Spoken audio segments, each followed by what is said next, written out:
nasa likod po natin ang isang pulis na naka-survive Ayaw, direct. dito sa pangyayaring ito. Carry mo ulit.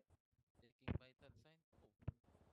So, hihintayin muna natin silang matapos sa kanilang Ay, ginagawa. blood 000, sir. Opo, RIP, sir. Ay lang po, kapat ka lang po yung kasama namin. Sige, sir. Sige, sir. Ngayon, nakikita po natin isang pulis ang bumagsak. Sa kasamang palad, hindi raw ho naka-survive ang pulis natin. Dead na po si sir.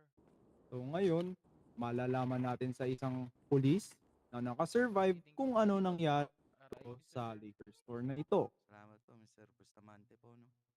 Escalante. Oh, Escalante. Excuse me po, Chief. Pwede po ba kayong ma-interview? Sige po. Ano po pabala pangalan niyo po, sir? Ako po, si Lox Gomez ng Weasel News.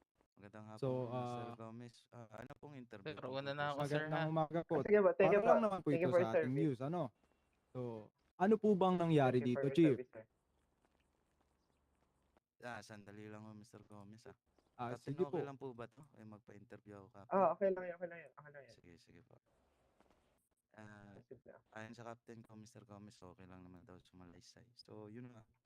Kasama ko itong si Officer Cardo kanina, SPO1 Cardo. Nag-alarma sa police station na may nagnanakaw daw dito sa sa store na to. Kinausap naman, nakiusap na yung wag na lang ito. Gusto ko malapok. Yan, nagkatutukan sa loob. So, ano po ba naging bunga ng kanyang pagnanakaw dito sa liquor store? Medyo hindi po cooperative yung suspect po natin, Mr. Gomez, kaya hindi po masyadong natanong. Natanong naman pero hindi po nasagot ng maayos. At ano po ang nangyari sa sitwasyon ng inyong kasama? Pagkat nakita po namin, nakahiga na lang siya, ano? Ayun nga po, medyo nakalos ko yun nung nasa loob na, pero yun, at least may justisya pa rin. Okay po. So, ayun lang po. Maraming salamat sa pagsagot sa ating interview, ano?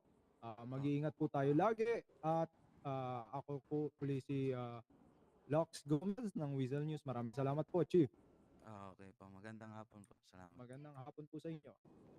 Okay, that's a wrap, boys.